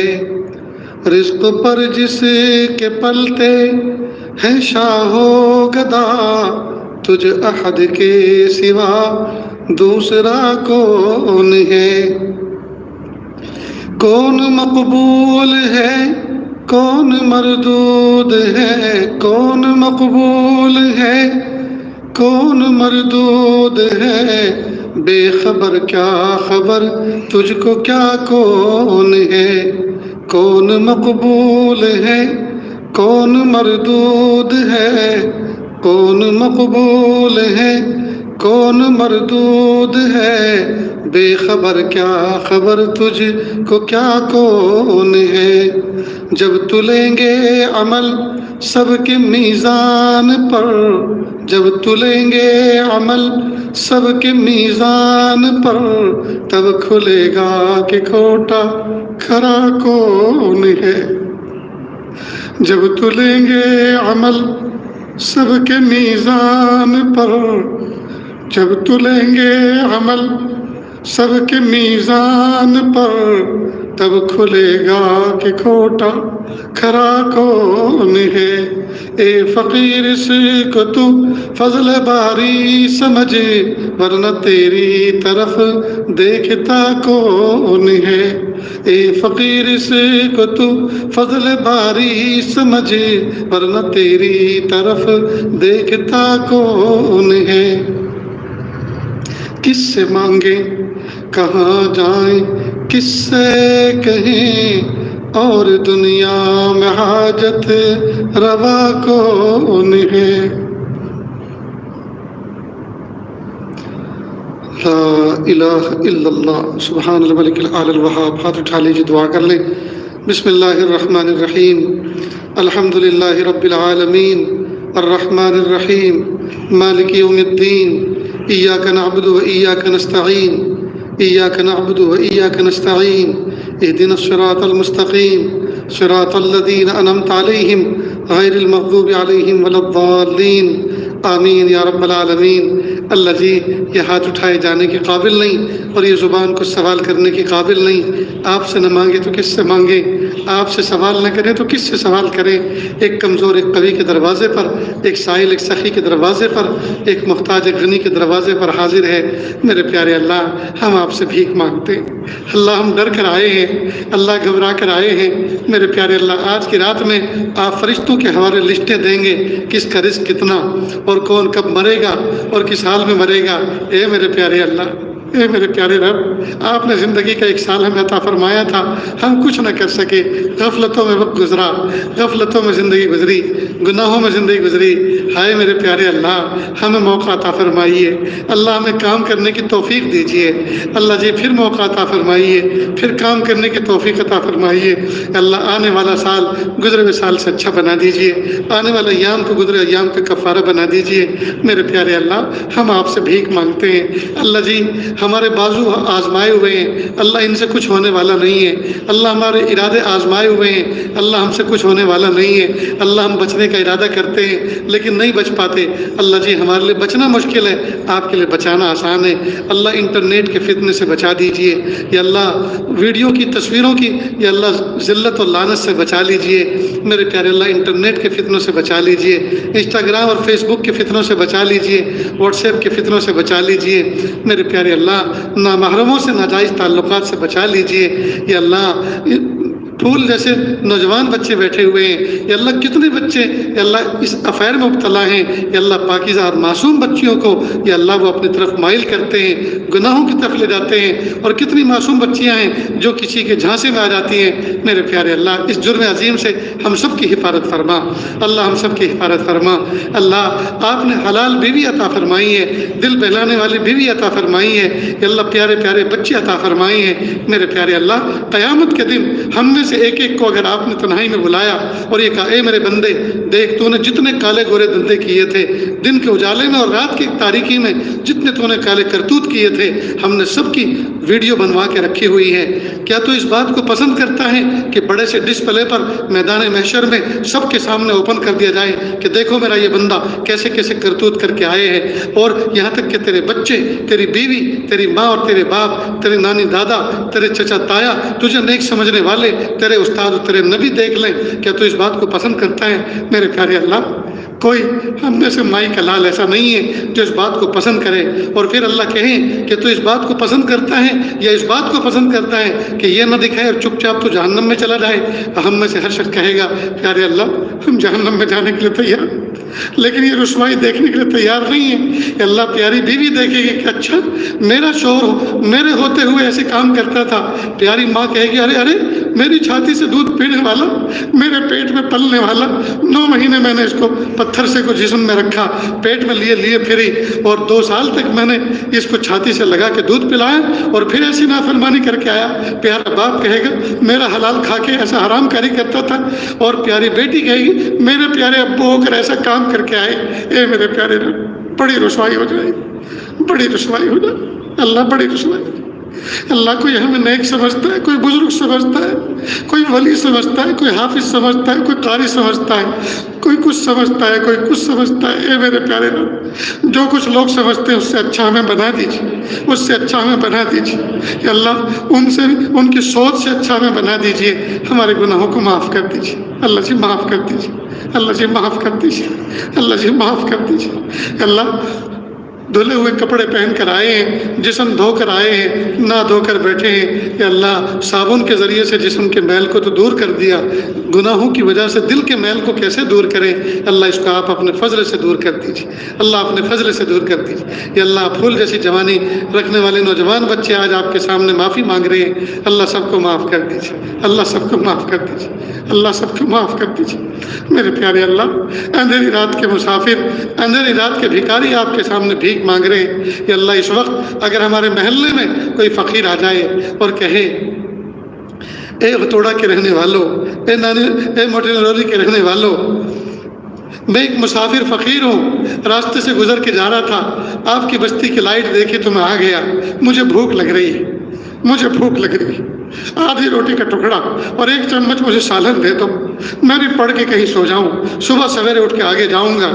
تو میرے پیارے اللہ، ظالم سے ظالم آدمی بھی اپنی بیوی کے موڑے پکڑ کے جھنجھوڑے گا، پیاری اٹھ دیکھ، کوئی سچا فقیر روٹی کا سوال کر رہا ہے۔ میرے پیارے اللہ، اندھیری رات میں روٹی کا سوال کرنے والا فقیر کبھی محروم نہیں رہا کرتا۔ اے میرے پیارے اللہ، اے میرے پیارے اللہ، ہم روٹی کے فقیر نہیں ہیں کہ اللہ آپ کے فضل سے روٹی کھا کر بیٹھے ہیں۔ میرے پیارے اللہ، ہم روٹی کے فقیر نہیں ہیں، اور روٹی کا فقیر تو ایک دروازے سے محروم ہو جائے تو دوسرے دروازے پہ سوال کر لیتا ہے، دوسرے دروازے سے نہ ملے تو تیسرے دروازے سے روٹی مل جایا کرتی ہے۔ غرض روٹی کا فقیر کبھی محروم نہیں ہوا کرتا۔ اللہ، ہم روٹی کے فقیر نہیں، ہدایت کے فقیر ہیں، اور ہدایت ملتی ہے صرف اور صرف آپ کے دروازے سے۔ اللہ اگر آپ نے منع کر دیا، اللہ کہاں جائیں گے؟ میرے پیارے اللہ، آپ کے در کے سوا کوئی در نہیں، آپ کے گھر کے سوا کوئی گھر نہیں کہ اللہ بچپن سے اسی در پہ سر جھکاتے آئے ہیں۔ اللہ ہم نے مانا 5 فٹ کے جسم میں ہمارے بدن کا رواں رواں گنہگار ہے، لیکن میرے پیارے اللہ 4 انگل کا ایک عضو ایسا بھی ہے جس نے آج تک جب سے ہوش سنبھالا آپ کی نافرمانی نہیں کی، اور وہ ہے ہمارا ماتھا، وہ ہے ہماری پیشانی۔ جب سے ہوش سنبھالا ہے آپ کے علاوہ کسی اور کے سامنے سجدہ نہیں کیا، اور نہ کبھی انشاءاللہ کریں گے۔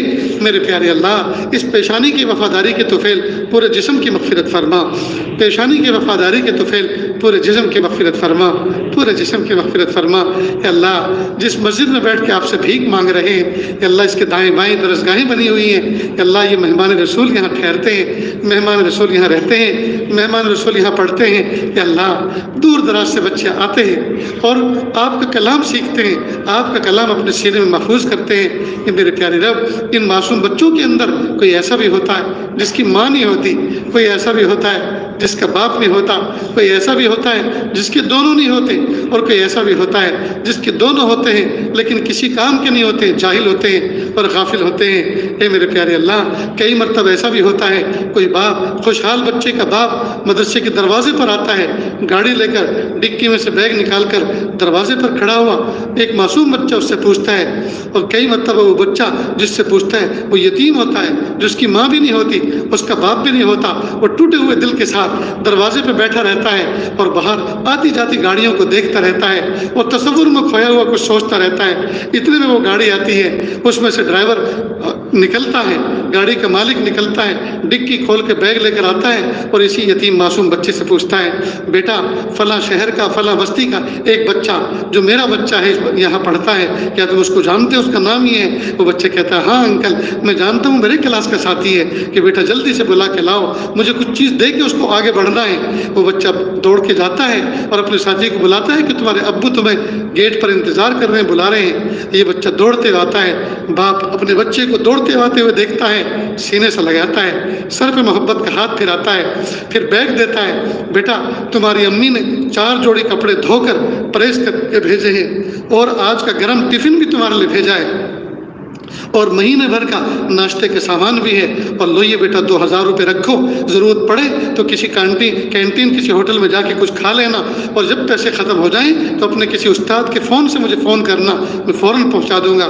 یہ منظر وہ یتیم بچہ دیکھتا ہے تو سوچتا ہے اے کاش میرے ابا ہوتے، اے کاش میری اماں ہوتی، وہ بھی میرے لیے کچھ بھیجتی، ابا میرے لیے کچھ لے کر آتے، آج میرا ابا ہوتا مجھے سینے سے لگاتا، آج میری اماں ہوتی میرے لیے گرم ٹفن بھیجتی، آج میری اماں ہوتی میرے لیے کپڑے دھو کر پریس کر کے بھیجتی۔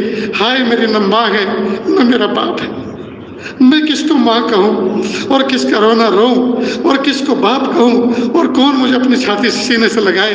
ہے میرے پیارے رب، وہ بچہ رونے لگتا ہے اور سوچ کر کہ کوئی مجھے روتے ہوئے دیکھے گا تو مجھے چڑھائے گا، مجھے تانا دے گا کہ دیکھ یہ بزدل روتا ہے، تو وہ حوض پر جا کر وضو کرنے بیٹھ جاتا ہے، نل پہ بیٹھ کر نالی میں اپنے آنسوؤں کو بہا دیتا ہے۔ اے میرے پیارے رب، اس معصوم بچے بہتے ہوئے آنسوؤں کا واسطہ اللہ ہم سب کی مغفرت فرما، ہم سب کی مغفرت فرما، ہم سب کے درجات کو بلند فرما، اللہ ہم سب کی مغفرت فرما۔